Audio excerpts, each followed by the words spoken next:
मुंबई में बीएमसी चुनाव के नतीजों के बाद सियासी हलचल तेज हो गई है। शिंदे गुट की शिवसेना के 29 नवनिर्वाचित पार्षद बांद्रा स्थित ताज लैंड्स एंड होटल में इकट्ठा हुए हैं। इसके बाद राजनीतिक गलियारों में यह चर्चा भी शुरू हो गई है कि शिवसेना की नजर मेयर पद पर है और वह अपनी मांग को मजबूत करने के लिए सभी पार्षदों को एकजुट करने में जुटे हुए हैं।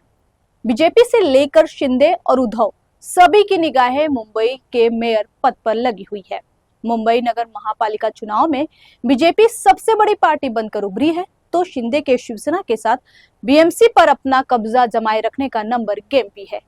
लेकिन मेयर के चुनाव की प्रक्रिया में वक्त लगेगा और इसी बीच कई उतार चढ़ाव देखने को मिल सकते हैं। बीएमसी के नए मेयर का चुनाव निगम सदन में पार्षदों के मतदान के जरिए किया जाएगा।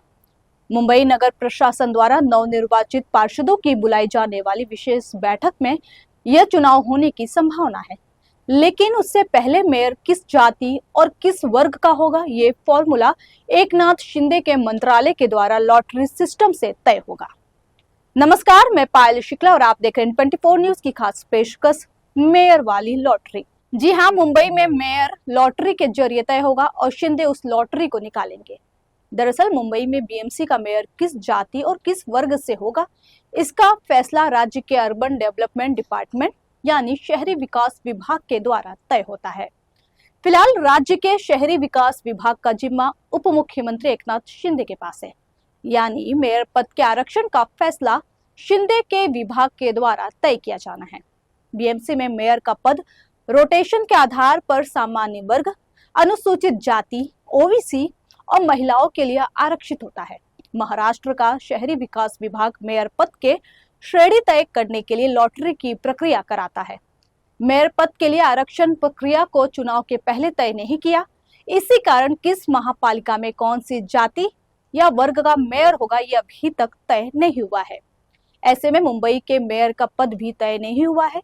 पुरुष, महिला, ओबीसी, अनुसूचित जाति के आधार पर रोटेशन अभी तय होना है। माना जा रहा है कि इसी हफ्ते अब एकनाथ शिंदे की अगुवाई वाली शहरी विकास विभाग मेयर पद के आरक्षण तय करने के लिए लॉटरी प्रक्रिया अपना सकता है। ऐसे में पहले शहरी विकास विभाग के द्वारा मेयर का आरक्षण तय होगा। सूत्रों की माने तो 22 जनवरी को आरक्षण तय हो सकता है और उसके बाद मेयर कौन बनेगा उसे लेकर फैसला होगा। मेयर पद पर आरक्षण की प्रक्रिया पूरी होने के बाद बीएमसी के नए मेयर का चुनाव होगा। इस तरह से महाराष्ट्र के मुंबई को आखिरकार 4 साल बाद मेयर मिलने जा रहा है। मुंबई के मेयर का पद संभालने वाली आखिरी शख्स शिवसेना की किशोरी पेडनेकर थी, जो इस बार भी जीत कर आई है, लेकिन उद्धव की सेना को बहुमत का नंबर नहीं मिल सका है। इसके चलते उनके मेयर बनने की राह काफी मुश्किल है। बीएमसी मेयर को काफी ताकतवर माना जाता है और इस पद के लिए दावेदारी भी बड़ी होती है। मुंबई के बीएमसी में अलग अलग वार्डों से कुल 227 पार्षद चुनाव जीत कर आए हैं, जिन्हें मुंबई में नगर सेवक या फिर कारपोरेटर कहा जाता है। ऐसे में जिस पार्टी का बहुमत होता है वही मेयर पद की उम्मीदवारी में सबसे बड़ी दावेदार होती है। नगर महापालिका चुनाव जीत कर आने वाले पार्षद ही मेयर का चुनाव करते हैं। मेयर का कार्यकाल 2.5 साल का होता है, वहीं पार्षद 5 साल के लिए चुने जाते हैं। एक मेयर का कार्यकाल पूरा होने के बाद दूसरे मेयर का चुनाव होता है। ऐसे में प्रशासन नवनिर्वाचित निगम पार्षदों की विशेष बैठक बुलाएगा, जिसमें मेयर और उप मेयर का चुनाव होगा। 28 जनवरी को नगर प्रशासन पार्षदों की विशेष बैठक बुला सकता है।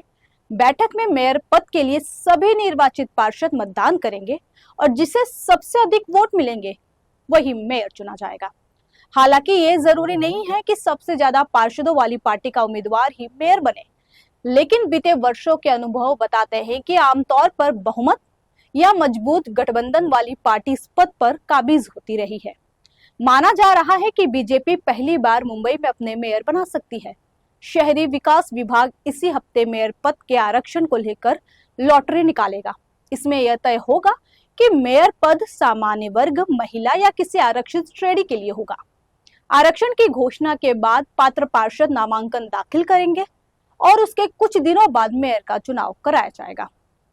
इस तरह मेयर चुनाव जनवरी के अंतिम सप्ताह में होना तय माना जा रहा है। मेयर के साथ उप मेयर का भी चुनाव होगा। इसके अलावा स्टैंडिंग कमेटी के चेयरमैन पद पर भी सभी की निगाहें टिकी हुई है। बीएमसी में भले ही मेयर का पद सबसे बड़ा हो, लेकिन असली ताकत किसी और के पास होती है। सबसे अमीर नगरपालिका में 2 विंग होती है, पहली राजनीतिक विंग और दूसरी प्रशासनिक विंग। राजनीतिक विंग के मुखिया मेयर होते हैं, जबकि प्रशासनिक विंग को नगर आयुक्त हेड करते हैं। बीजेपी के पास अपने दम पर मेयर बनाने का नंबर नहीं है, जिसके चलते शिंदे के समर्थन भी बीजेपी पर कब्जा जमा सकता है। इस वजह से शिंदे की बार्गेनिंग पावर बढ़ गई है और उनकी नजर भी बीएमसी के अहम पद पर है। मेयर चुनाव की प्रक्रिया के तहत पहले आरक्षण तय किया जाता है, फिर विशेष बैठक में सभी पार्षद मतदान करते हैं। साधारण बहुमत हासिल करने वाला उम्मीदवार मेयर और उप महापौर घोषित किया जाता है। हालांकि किसी दल के पास अगर स्पष्ट बहुमत नहीं होता तो गठबंधन और चुनाव के बाद की राजनीतिक बातचीत निर्णायक भूमिका निभाती है। मुंबई में इस बार मेयर चुनाव इसलिए भी खास है क्योंकि पहली बार 227 निर्वाचित पार्षदों के साथ 10 नामांकित पार्षद भी होंगे। मार्च 2023 में मुंबई नगर निगम अधिनियम में संशोधन कर नामांकित पार्षदों की संख्या 5 से बढ़ाकर 10 कर दी गई थी। माना जा रहा है कि सबसे बड़ी पार्टी होने के नाते बीजेपी को नामांकित पार्षदों में बड़ा हिस्सा मिल सकता है, जिससे मेयर चुनाव के नतीजों पर असर पड़ सकता है।